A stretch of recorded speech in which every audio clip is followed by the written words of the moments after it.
Hello and welcome back. This is Sherry with Heart and Soulful in the studio today. If you've been following along on my journey here, thank you for doing that, and I'm enjoying all the comments. If you're joining me for the very first time, I hope that if you feel inspired and you like this video, you'll give me a thumbs up and hit subscribe so you don't miss out on any future videos. I'm about 8 or so videos into this series, so I will put a link to the entire series in the description so that you can find it and maybe watch from the beginning. Now, it's kind of a long process, and I didn't really know where it was going, so it's kind of evolving over time, which is kind of what the whole journey's about. And I'm really loving doing it. It's so much fun, but I may not even end up using some of the things that I, in the first few videos, some of the little slow stitching and things I did. I am going to be doing slow stitching, but I don't know about the ones that I've shown already. So let me show you quickly what I'm working on, and then we'll get to what I'm doing today. So I made up a challenge for myself. Somebody asked me if I was following someone else's challenge or if I was just doing this on my own. And it is my own challenge for myself. And if anyone else has kind of joined me in it, I would love to hear your comments. You're welcome to share. I'll put a link to my Facebook page, and that way I think you can put pictures. If not, I'll change settings or whatever I need to do so that you can put pictures there for me, so that I can see what you're working on. So when I came up with the challenge, I had been working on altered books and taking out lots of book pages. So I'm getting piles and piles, and I wanted to challenge myself to do something with just recycled book page. So I'm not letting myself use any decorative paper packs. That was kind of the only thing about my challenge I had at the beginning when I did some little teaser videos. Then somebody asked me if I would do another tutorial on putting together a stacked envelope journal. So I decided I would use that format for my challenge. So I am just a little ways into it so far. One of the very first videos, I show how to just kind of put the whole base together with the envelopes in the file folder. And then I just covered everything with book page, not knowing I didn't have a theme. I didn't know for sure what I was going to do with this. So I kind of just did everything with book page. Then from there, I kind of have developed my theme, which is bohemian. It's colorful. It's a bohemian travel, exotic travel journal. So I made myself a little list of different things that could go into a travel journal that were travel related. And that's kind of my prompt for myself. So I've been kind of bouncing around and doing different little things. So there's videos on each thing. That's why there's so many, because I've tried to break it down into each little project. Because even if you're doing this challenge with me or not, there's so many of the little techniques and little items that I'm putting in here that can translate to a different style, to a different theme. So I'm hoping that by breaking each video up into a project, you can go back and find it easier. So they're all under this series, but then I try to title what each little thing is. So today, what I'm going to work on, I gave a hint at my last video, at the end of my last video, and I often do that. If I do a video at the very end, if I already know my next idea, I'll kind of hint to what that is. And the same goes for if I have done something, because a lot of times it's the very first time I've tried something.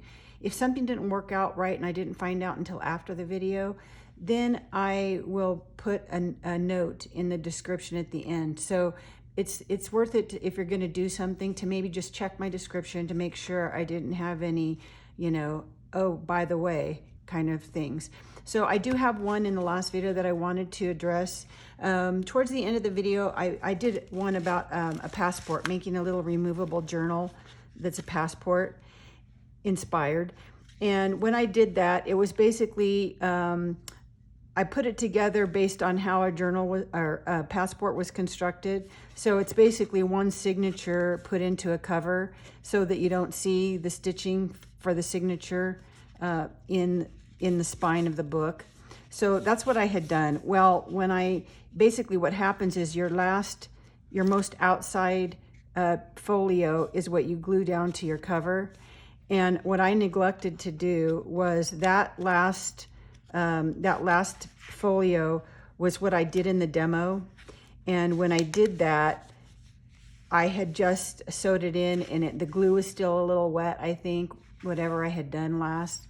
And I got a crack in that page, and you see it on video. I even mention it.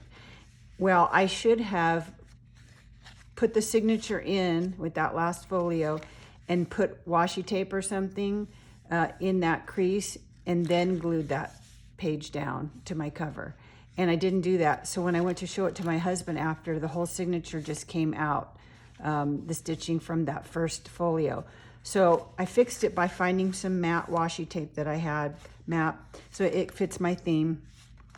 And then I just stuck that down, and I'm gonna just leave it like that because it's still with the theme and it works fine. So that's the one little fix that I had. And I did put a note in the description of that video. So if you watch it, now that hopefully will make sense. So my book went in here. Now then, my next idea that I had mentioned that I'm really excited about, it's gonna be a multi-part videos because I wanted to break it into smaller, manageable projects too. So it was inspired by a luggage tag. And my inspiration for the design of this whole part of the journal is based on an old Ottoman carpet bag that I have. And I showed it. It doesn't show up well in this, but it's really old. It's I got it in Morocco, and I just love it. It has a lot of character. It's made from an old carpet, and so I'm using that for my design kind of inspiration.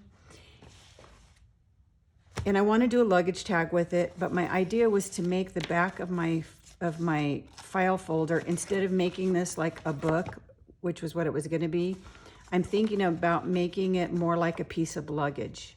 So I'll have a flap that comes over. This will be more like carpet fabric and leather, and then it'll hook. So I'm not sure how I'm going to attach my luggage tag, but I wanted to do a luggage tag as like a little journaling card sort of thing. So this first video that I'm going to do about this little whole big project is going to be how to make the leather out of book page. And then I'll follow it up shortly after with how to make this luggage tag. And then I'm going to get to work on this larger part of the project. This is going to take me a little time, so I'm not sure when I'll get that video out. But today I want to focus on making the leather and then the luggage tag. So we're going to put this aside, and I've done lots of experimenting as usual. So I think I've come up with a way to make leather and have it be still fabric-like, leather-like, and more durable than just book page paper. So this is what we're gonna make today. And these are kind of my tester early on. No, I need to add this step kind of things. So we're gonna start from the beginning. So for the back of that book, I needed a bigger book page than I've been working with because that file folder, is a certain size. And even though I'm not gonna completely cover this in leather, it's gonna also have fabric. I want some trim around it to be, so I still need pieces of leather that are gonna be at least as big as my book, because I don't really know what I'm doing yet. So I found a bigger book page, and I had been working with them in 3 at a time. I did find that different than working in the mixed media papers like I was doing before, where I was ironing everything to get all the moisture out. I almost want the opposite for this. I need it to stay pliable. So I've been only working on 3 pieces at a time, and you can't like start step 1 and 2 and then wait till the next day to do step 3. You need to finish making your paper at least to the point that I just showed you in one sitting, okay? So I'm gonna just show you with 1 piece today, but like I said, I've been doing 3 at a time because that was a manageable and it fit on my craft sheet. So the first thing I wanna do is I wanna start getting this a little sturdier. So I am gonna use my Mod Podge, matte Mod Podge, and I know that not everyone likes this. I'm living in a really dry climate, so it works for me. But if you are in maybe a more humid place, it might be actually nice for this project because it doesn't dry so fast for you, but I understand that Collage Podge might be better. Any kind of clear drying glue that you use for decoupage would work, I think, for this. So use the one that you prefer. This is just what I have. I'm pretty new to all this, so I haven't really tried a lot of different glues. This is just what I don't have access without ordering online to a lot of stuff. So this is just what I have. So before I hit that with a heat gun, I'm going to clean off my mat, since I took the time to make it nice and clean before this video. This is a messy project. Okay, so I'm going to just hit this with the heat gun just to get it to where I can touch it.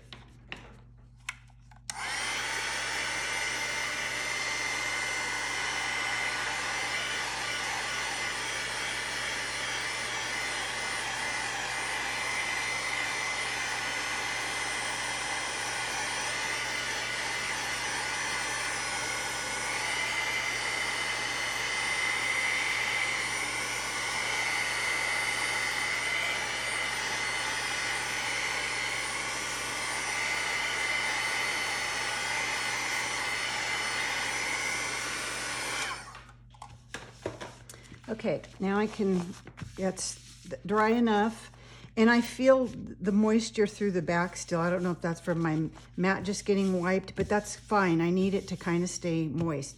So I'm gonna paint this now. We'll get rid of this for a second, and I need a brush. And part of the reason that I worked with not one, because I needed them. I need a lot.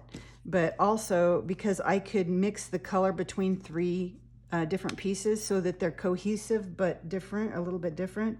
So what I was literally doing was putting about that much paint on each of the three pieces. And this one is just acrylic paint. It's in coffee bean. It's just some brown that I had. I did some experiments with different colors, and this is just what I came up with for the look that I wanted. I want it to be a little bit lighter than this and maybe a little more caramely color. So I'm adding just a tiny, tiny bit of yellow ochre. And it didn't take much, probably even that much for the three pieces, or maybe a tiny bit more than that, because I don't want it too yellowy. And then I just really went like this from all three pieces back and forth so that I got a little yellow on all of them. And that's just to keep it from being one solid color. I just want some kind of natural leather looking variety in the color, because nothing in nature is perfect. So we're just going to kind of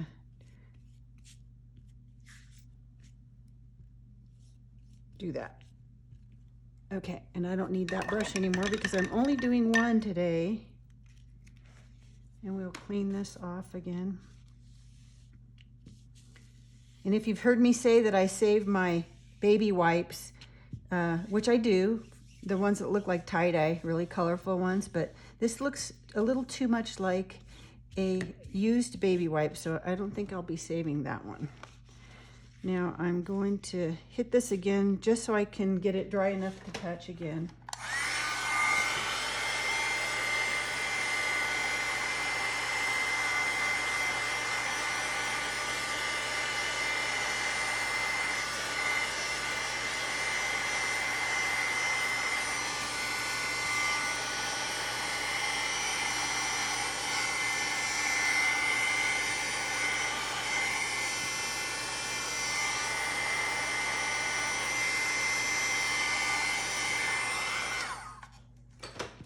Okay, 2 steps. So now what I want to do is just very carefully, I'm gonna wrinkle this up. You don't want to tear the paper, and that's why I went ahead and put the Mod Podge on the back side first, because it just kind of gives me a little bit more durability. Okay, and then I'm gonna get my iron, but I'm gonna have it on a really low, like just a silk setting. When I'm doing in the paper, if you've watched the other videos, when I'm drying my painted paper, I'm doing it with kind of between wool and silk. I don't want it quite as warm on this one because I have Mod Podge on there and it'll stick. So what I've done is I'm just using my little quilters cut and press so I don't mess up my ironing board. And then I'm just gonna lay a piece of scrim. You've seen me use this lots if you watch my video. It's just kind of a gauzy fabric. You can use some muslin or something else that you have. Something that's not gonna pull lint off would be good. And I'm gonna do that so that I can have my Mod Podge side down. And then I'm just gonna use a clean piece for the top. And I'm just gonna iron that just to get those wrinkles out because I wanna make some more wrinkles. So I don't have to do this long. I'm not trying to dry it out like I did the paper. I'm just trying to flatten out some of my wrinkles. So you can see that has a little bit of wrinkly. I want a little bit more than that. And I found that maybe 2 or 3 times doing this works well. Now, you may have done this. I've done this in the past with recycled grocery bags, brown paper bags. And that's easier to work with than doing what I'm doing here. But I'm working with book page, so it's a little bit different. If you want to use grocery bags instead because you know how to do that and it's just easier, it is easier, I think. I'm not sure. I didn't do any experiments with the Mod Podge and all that, so I can't tell you how that's going to all work. But, you know, if you know how to make leather out of that, you know, to use that for your project, at least you're still recycling something. So, but for me, I'm using book page. So I'm happy with just two times that amount. So I'm going to get rid of this. And my iron, I don't need any more. And the next step that I want to do is I'm going to take, because it's a dark brown, you've seen me use Vintage Photo forever, but I'm going to actually use some Tim Holtz Distress ink in walnut stain because it's a little darker and I want the contrast. So I'm just going to go over the whole thing. And what it does is it sits on top of those wrinkles and just gives you that really nice leather look. I probably did that thing with the garbage or the grocery bags 25 years ago. And back then, I don't know if this kind of ink and stuff even existed. I used to use brown shoe polish for everything, you know, just to get that same kind of look. So I'm going to go now, let this dry just a tiny bit. I'll use my heat gun because the next step is going to take a lot of it off and I don't want to remove all of it. So I'm going to heat set it just a little bit.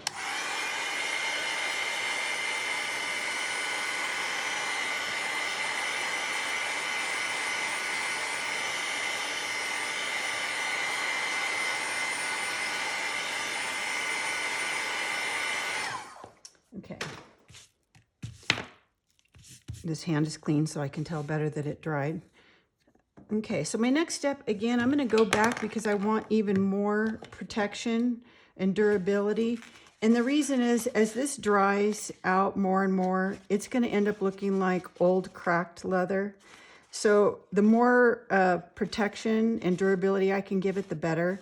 So I did some experiments without this step, and I think it works better with it. So I recommend doing this, is go back over again with Mod Podge over the top now. So that way, basically the paper is gonna be encased inside this glue. But you can see, because my ink's water soluble, you see how it's kind of yellow. It's moving that all around and it's putting some down in those cracks and stuff. And that's actually good.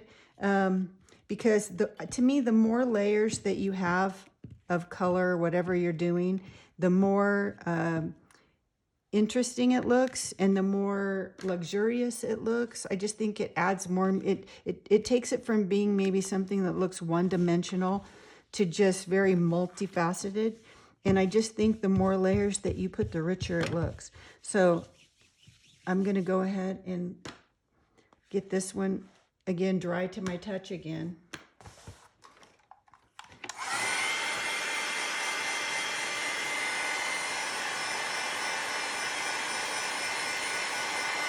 The other thing, that when you're using a heat gun and heating and drying it this way, that heat is also still keeping it pliable.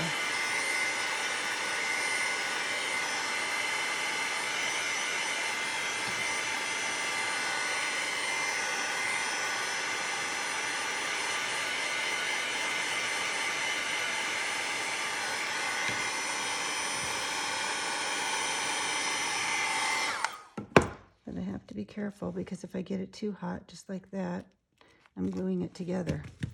Okay, so you could also, I'm using my heat gun for the sake of time for this video, but you can also just let it dry and then it won't heat up too much and stay sticky like I just did on that corner. In fact, I did a piece earlier and I didn't use a heat gun at all. I just let it dry naturally. So, you know, it'll come out the same, but you can see it's stiffened up a little bit versus how crinkly that one still is. And this one was even the day before. So it's going to dry out more and more as time goes on. At least where I live, it's so dry, you know, it's going to end up cracked in about 3 days. So for me, I found that it's easier to work with it depending on what you're going to use the leather for when it's fresh. So for example, if I have another step that I'm going to do to this before I'm going to call it done. I'm going to go with the ink again, just to, it's all kind of blurry in there now where it dried, you know, where I kind of mooshed it up with the Mod Podge. So if I go back with this again, then it's going to highlight those wrinkles again, and I want to do that. And then that's kind of my, at this point, once you've done this, you can kind of leave it for this ink to dry, and then it's ready to use for whatever project that you want to use it for. So one other step that I did is, I don't know if you can see in this, but when you use the ink pad just like I did, it's faster, but it can leave big swipey brush marks. So if you want, you can go back with the dauber that doesn't have ink, you know, just the ink, plain dauber, and just kind of smoosh that around just to get rid of any brush stroke lines. Okay, so we're going to call that good. I'm going to let it just dry on its own naturally, but it looks like leather. It's more durable than just the paper, and it's not going to be as shiny once this all dries. Like I said, these two pieces you can see were done yesterday, so they're already kind of more dry and crinkly. Now, there's one other step that I do for parts of the next project. So I would leave it for yourself. If you're going to make a bunch, I would leave it at this point, because some projects you might want to just cover a book with this that's already has, you know, some stiffness to the cover. And then you would just glue this on and treat it like real leather. But if you want to make like the luggage tag I'm going to make next, I need parts to be thicker. So for projects like that, I'm going to then add another layer of paper. So I will do that in the next video, but I'm just kind of letting you know so that you kind of get a bunch made to a certain stage where it's usable for a variety of projects. Now, the one thing I haven't tried, and I'm going to mention it, is if I'm leaving it at this stage, which these are all at the same stage, but you can see how much stiffer these are. I think if I were to warm this up with my heat gun, it'll become more pliable while I used it to cover something. I'm going to just try that right now for the heck of it.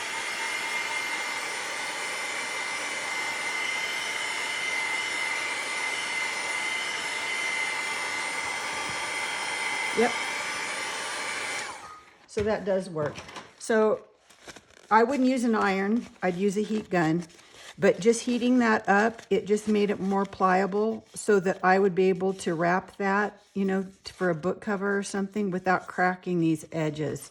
And I did try that on, I'll show on the next video when I did my little belt loop. I did something different than my first time. So it's kind of live and learn. As I've been doing experiments more and more with this and using it for things, I'm finding what works and what needs a little tweak. So there you go, leather. I think it looks pretty authentic for me anyway. So enjoy the rest of your day. I'm gonna go get this video going here and work on the next one so that we can make that tag. So it should follow shortly. Enjoy the rest of your day. Now go make something. Bye.